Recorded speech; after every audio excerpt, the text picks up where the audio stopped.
on regarde l'avenir, on prend une posture, on se met dans certaines dispositions. Alors, n'ayons pas de scrupules d'entrer en même temps dans le carême et dans l'année du dragon. Nous venons d'entendre le très court passage de l'évangile de Marc qui m'invite à ne pas être trop long. Marc est toujours surprenant. À peine vient-il de nous dire dans la scène du baptême que l'Esprit est descendu sur Jésus, qu'il ajoute aussitôt l'Esprit pousse Jésus au désert où il fut tenté par Satan, comme si l'Esprit de Dieu envoyait Jésus vers l'esprit du mal. Vous savez bien que le désert est toujours présenté comme le royaume du grand silence, et cependant, que de voix s'y font entendre. Tous les frères qui furent novices du Père Claude connaissent très bien l'histoire de saint Antoine du désert, le père de la vie religieuse, parce que c'était un passage obligé du noviciat, et je suis sûr qu'en fermant les yeux, ils entendent encore les voix qui parlaient à saint Antoine, voix mystérieuses, ensorceleuses, tantôt cajoleuses, tantôt impérieuses. Oui, au désert, où dans le silence, nous entendons la voix de nos sens, la voix de notre cœur avec ses affolements, ses peurs et ses amours, la voix de notre esprit avec ses doutes lancinants, la voix du monde que nous croyons avoir oublié et qui sournoisement revient faire son cinéma intérieur. Et au désert, il y a aussi la voix du désert. La voix du désert avec tantôt son souffle brûlant, tantôt glacial et qui ébranle les nerfs. Et la nuit, ceux qui ont été dans ces régions désertiques le savent, la voix des chacals et des fauves qui cherchent un point d'eau. La voix de Satan aussi, qui est la plus maligne. Vous savez que Satan, c'est le grand malin. Et cette voix de Satan joue, non pas toute seule, mais elle joue à travers toutes les autres voix, comme le vent à travers les roseaux. Pendant 40 jours, seul, avec les bêtes sauvages, Jésus a entendu toutes ces voix. Mais il en est une qui a fini par imposer silence à toutes les autres, c'est la voix de son Père. Des trois récits de la tentation de Jésus, vous le savez, celui de Marc qu'on vient d'entendre est le plus sobre. Comme l'épisode du baptême qui précède, il sert d'introduction au ministère de Jésus. On peut même dire qu'il est la clé pour comprendre le sens de la mission de Jésus. Et nous remarquons que Jésus est toujours docile à l'Esprit Saint, même quand il le conduit au désert pour être tenté par Satan. Marc ne signale pas le contenu de ces tentations, mais nous pouvons le deviner en songeant aux provocations des adversaires de Jésus tout au long de son ministère. Souvenez-vous de cette parole qui revient souvent dans l'Évangile. Ils lui posèrent cette question pour le mettre à l'épreuve, pour lui tendre un piège. Oui, toute la vie de Jésus sera une longue et douloureuse épreuve.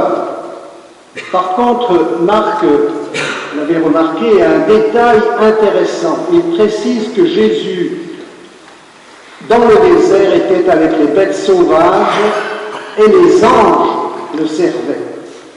Spontanément, dans la présence des fauves, nous verrions un danger de plus. En réalité, Marc connaît bien la Bible. Il sait que la mention des bêtes sauvages et des anges, nous avons deux traits caractéristiques du paradis terrestre de l'Éden, dans lequel vivaient Adam avant son péché. Alors permettez-moi une diversion qui est en même temps une question peut-être naïve. Est-ce que le dragon est une bête sauvage? Oui. Dans la culture occidentale, du moins en France, quand on dit que cette femme est un vrai dragon, ce n'est pas toujours un compliment.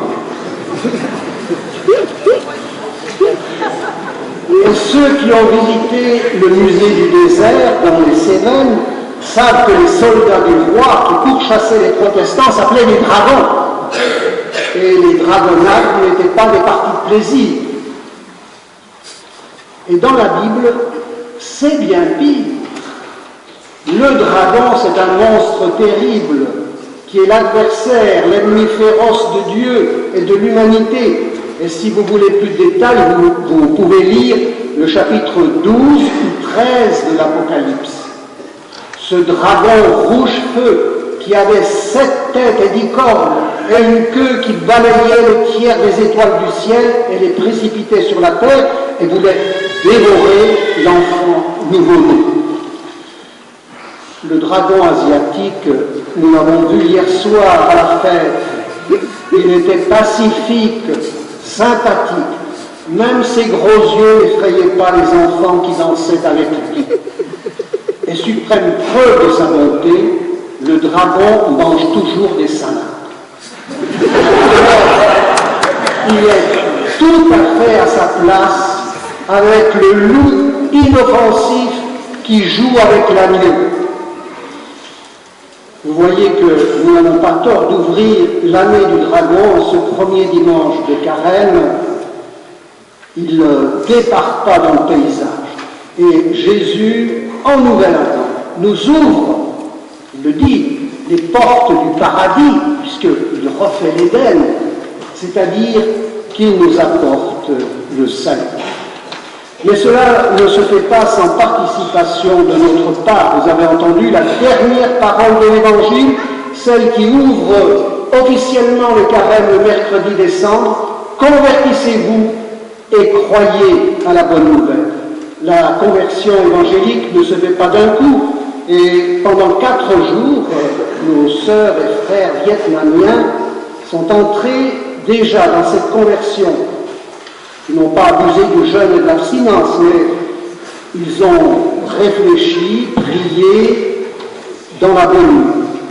Et ils sont déjà entrés en réfléchissant dans l'année de la foi à laquelle nous invite le pape Benoît XVI.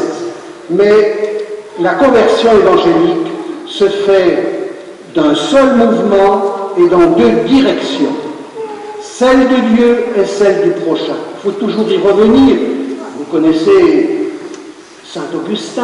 Notre Père Saint Augustin a beaucoup prêché à ses fidèles l'amour de Dieu et du prochain. Et il disait, dans des formules ciselées qu'il faudrait dire en latin, malheureusement, ou heureusement, je ne parle pas le latin tous les dimanches, mais il disait, l'amour de Dieu est premier dans l'ordre des préceptes, l'amour du prochain est premier dans l'ordre de la pratique. Quant à toi, parce que tu ne vois pas encore Dieu, c'est en aimant le prochain que tu mérites de voir Dieu. En aimant le prochain, tu purifies ton regard pour voir Dieu. Porte donc celui avec qui tu marches pour parvenir à celui avec qui tu désires demeurer. Saint Augustin. Nous sommes maintenant au rendez-vous de l'Eucharistie, que nos mains qui s'ouvriront tout à l'heure pour communier au pain de vie soient aussi des mains secourables et solidaires pour le prochain, afin que le règne de Dieu se manifeste au milieu de nous. Amen.